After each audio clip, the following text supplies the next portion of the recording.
Hello everybody, welcome back to the Panel by Panel Comics YouTube channel with me, your host Jay. Today is my top 10 books coming out for the week of May 13th, 2026.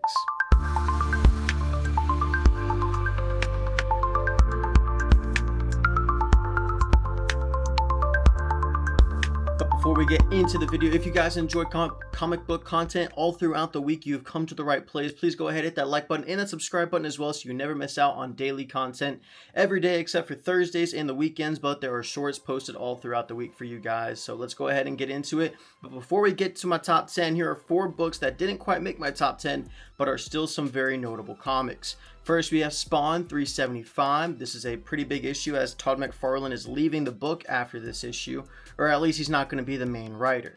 Next, we have Ultimate Endgame issue number 4. I've dropped this series after issue number 1. I haven't heard great things about it. Teenage Mutant Ninja Turtles issue 18.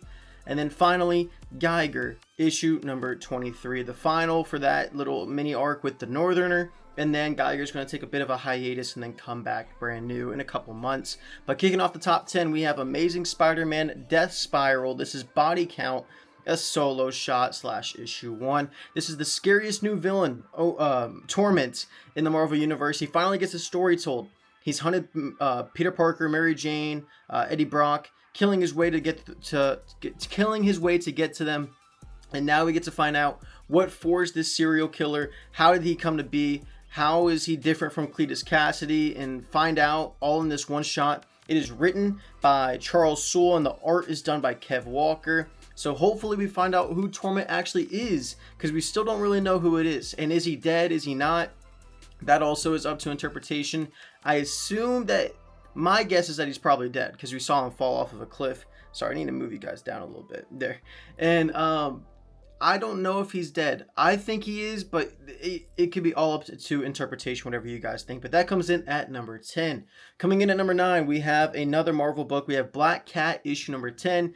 This is the finale to the Black Cat and Venom little team up that we've had, finding Mary Jane's first audition tape. They went to the Gem World or into, I can't remember what that was called, and they didn't find it, but they found this different item that could change your history. They went back in time, lived out their lives. Black Cat married, I want to say Peter, and MJ became a big ass movie star. And then they found out, like, this actually isn't all that it's lived up to be. I don't actually appreciate this. I want to go back to my old world. So that's probably where they're going to be going from that. But they risked the unthinkable to return home. If they could do it all over again, how might their lives, their loves be different? This time, there are no clean getaways. We saw J. Jonah Jameson at the end of the previous issue. Maybe he's going to be involved in this one. I assume he would be. That seemed like a pretty big section of the story that they were continuing here in issue number 10. But Black Cat number 10 comes in at number 9. G. Willow Wilson doing a great job with that book. Coming in at number 8, we have Barbara Gordon Breakout. This is 32 pages for $4, and it leaps straight from the pages of last week's Batman issue number 9. We saw, this is a huge spoiler warning. If you did not read Batman number 9, skip this part of the video. But Barbara Gordon, she got arrested. She was the scapegoat, the one that they decided to sacrifice in order for all the other Bat family to get away from Vandal Savage and the GCPD. But now we're going to see her life behind bars, see how dangerous it is for her. Is she going to be beat up constantly? Is she going to have to fight her way out of prison? And are they actually going to be able to break her out? I don't know how many issues this is, but it is written by Mariko Tamaki, and the art is done, I am so sorry, I'm going to butcher the hell out of this, Amance Nahualpan. I think that's close enough.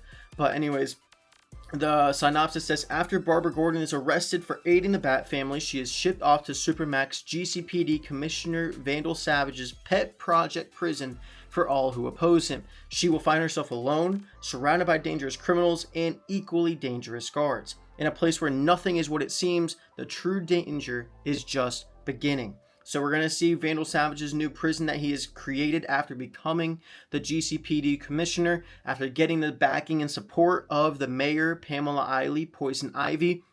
And we're seeing that all flesh out here in Barbara Gordon Breakout, issue number 1. I'm really looking forward to it. It comes in at number 8 on my top 10. Coming in at number 7, we have an absolute title. This is Absolute Martian Manhunter, 32 pages, $5.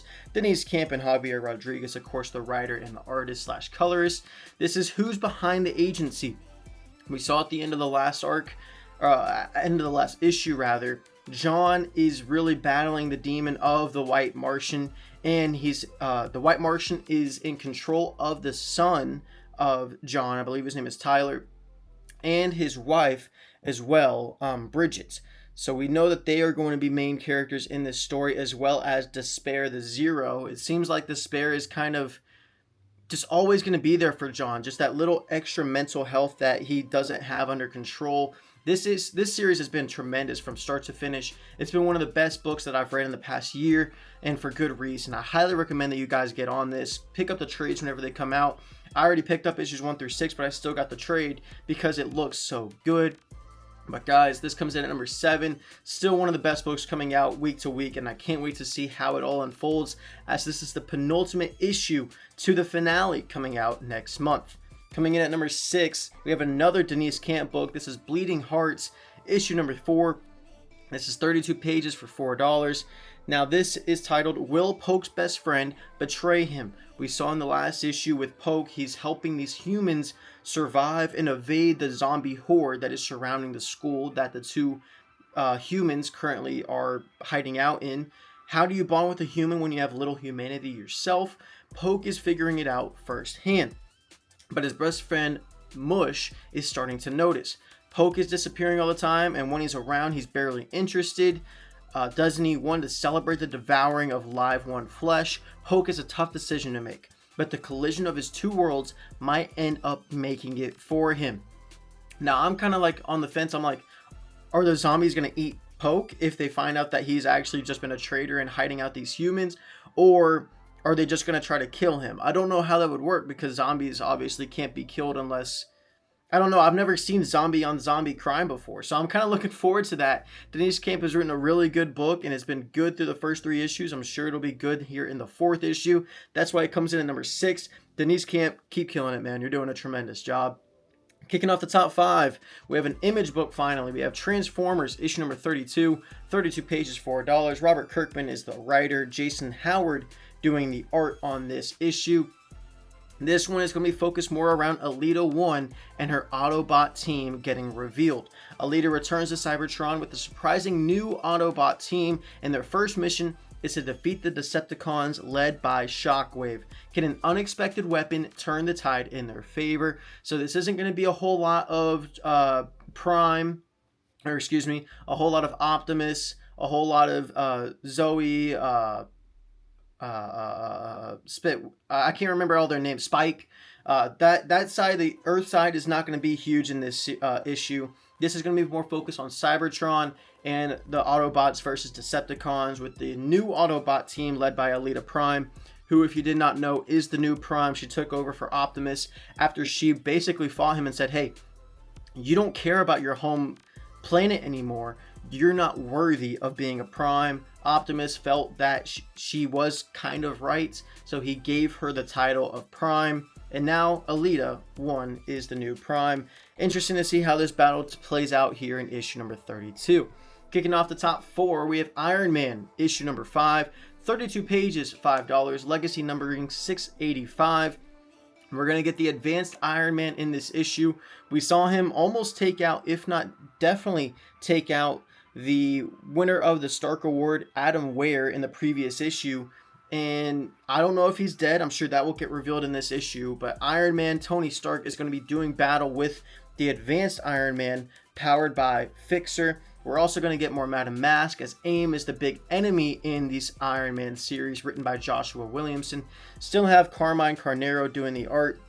She's been doing a tremendous job, as well as Jan Bazaldua helping out with the art on some pages as well. But they unleash their own battle armor, AIM, made from the new technology built by the new Tony Stark, and now it wants to kill the real Tony Stark.